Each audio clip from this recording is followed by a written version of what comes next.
Muchísimas gracias por la invitación. Me encanta de verdad estar en contacto con todos los auditorios y muy privilegiada por esta oportunidad. Fue un casting muy largo, muy extenso, se llevó muchos meses y pues por alguna razón no quedaba seleccionada las voces, que únicamente estaban buscando hacer la selección de las voces de la familia, ¿no? De Homero, Marge, Bart y Lisa.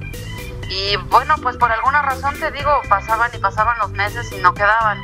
Hasta que finalmente un día nos hacen un llamado a algunos actores y cuando llegamos a la sala vemos pues primero en la pantalla del monitor que había ahí pues otra vez esta serie, ¿no? Que decíamos, bueno, estos monos nomás no quedan.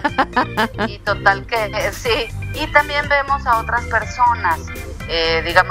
Nuestra vestimenta para trabajar es como muy casual, muy sport. Y cuando ves a alguien de traje y corbata, pues te llama la atención, porque no es normal. Entonces, bueno, pues vimos algunas personas de traje y corbata y dijimos, aquí hay algo raro, ¿no? Y bueno, pues ahí en ese llamado, lo que fuimos poco a poco entendiendo fue que el director general de la empresa, que también había sido director de actores, pues nos conocía a algunos y él como que hizo su reparto óptimo. Y lo que esa sesión se trataba era que las personas de la Fox autorizaran a ese reparto ya, así como, estos son mis gallos y yo con ellos trabajo, ¿no? Así que fue, o sea, poco a poco fuimos pasando de uno en uno, que en aquel entonces todavía grabábamos todos juntos, entonces era extraño pasar de uno en uno a grabar. Y había una persona que nos estaba dando directrices acerca de cómo quería el personaje y qué es lo que buscaba, etcétera, etcétera. Y ellos ya ahí en ese momento es cuando autorizaban si esa persona se quedaba en el reparto o no.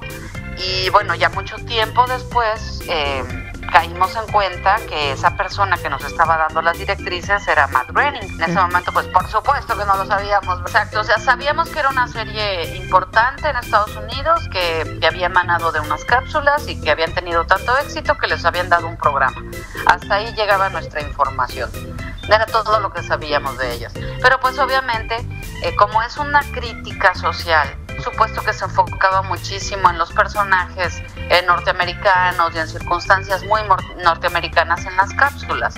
Ya yo creo el reto para ellos como guionistas fue el traspasar esa barrera geográfica y lograr hacer esa misma sátira y crítica, pero para pues realmente todo el mundo. Bueno, la voz de Bart es una voz que yo hago. Aquí lo voy a dividir en dos partes. Una cosa es la voz y otra cosa es la interpretación. La voz como tal es una voz que yo tengo colocada para hacer niños. De pronto la puedo hacer un poquito más aguda o un poquito más grave, dependiendo la edad del niño.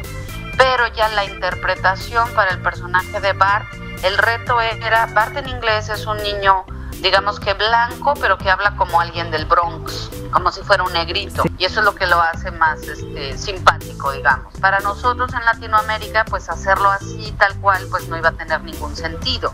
Entonces el reto que yo tuve fue cómo le doy, sí, la idea de que es un niño, pero extremadamente sagaz, precoz, muy ingenioso, muy o sea, la idea sería como que estuvieras hablando con un adulto, pero en un envase de un niño, por esta velocidad de mentalidad que tiene y por las cosas que se le ocurren y demás, ¿no? Entonces, bueno, así fue más o menos como fue saliendo la manera en que Bart habla, cómo maneja las ironías, cómo dice los chistes, o sea, no es un niño como cualquier otro, ¿no? Es un niño diferente, más revolucionado, digamos. Pues la más característica vieja es que yo no fui. Puesto su eslogan, ¿no? Su gag, que en las primeras temporadas lo repitió muchísimo, que era, ¡ay, caramba! Que también una circunstancia de Bart curiosa es que es un niño que hablaba español. Él en inglés sí dice, ¡ay, caramba! Maneja ciertas palabritas en español, que eso pues también lo hacía curioso para la generalidad de los norteamericanos. Después de la temporada 16, que hay una incisión, digamos, en los actores acá en México, se tienen que cambiar muchísimos actores que pertenecían a la ANDA, un sindicato de actores de varias series de la Fox. Y entonces, bueno, entre ellos hay que cambiar muchos personajes de Los Simpson, y ahí es cuando yo empiezo a hacer a Marge Simpson desde la temporada 16 en la película y hasta la fecha. Marge Simpson es una mujer muy abnegada, aunque es muy talentosa, pero decide siempre estar oscura y en bajo perfil para no opacar a su marido, que es un bueno para nada. Me di cuenta que el doblaje es una disciplina pues muy compleja.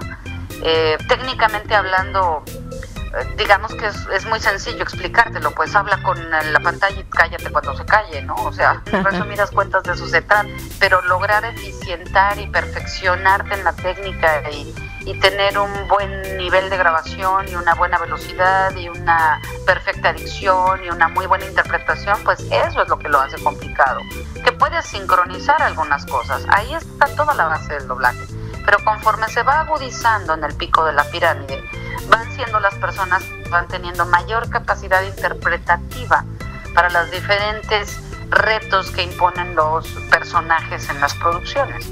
Y como verás, pues en la punta no hay tantas personas, porque no hay tantas personas que tienen esa versatilidad, esa capacidad, ese talento, por así decirlo, o porque no nacieron con él, o porque no les interesa desarrollarlo.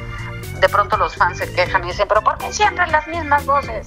Pues porque no hay tanta gente, aunque parezca mentira, dentro de este universo que cada vez hay más chicos que llegan y entran a formar parte de las filas del doblaje en toda Latinoamérica. No todos tienen pues lo que hace falta para desempeñar los roles protagónicos de los proyectos.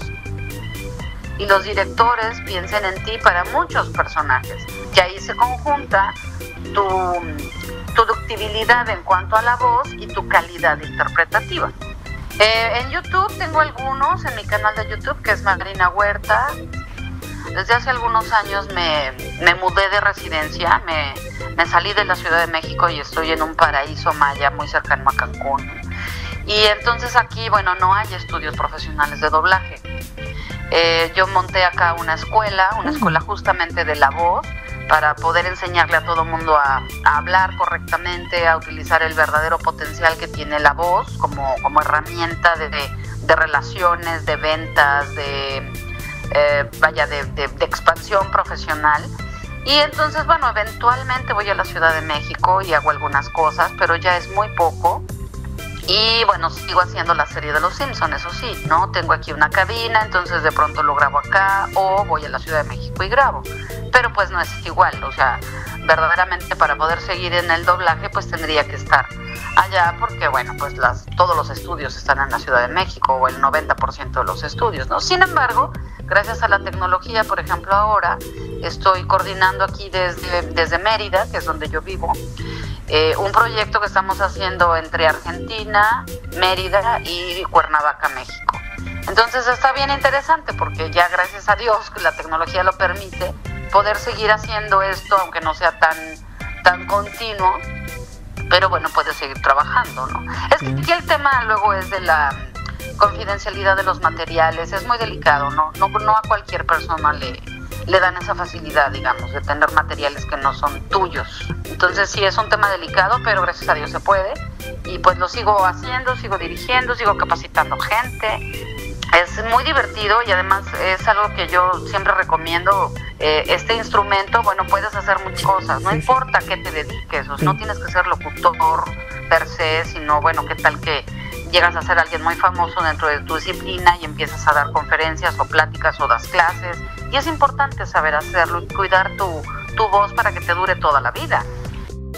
Que me gusta muchísimo estar en muchos programas y llegar al hogar de muchísimas personas. Gracias por la oportunidad. Muchísimas gracias por darme esta oportunidad de entrevista. De verdad que me siento muy complacida y bendigo muchísimo a toda la gente que inventó WhatsApp. Permite estar en contacto con muchísima gente que de otro modo sería prácticamente imposible. Muchísimas gracias y espero que sí la oportunidad de ir por allá pronto. Gracias, un abrazo grande a todo tu auditorio.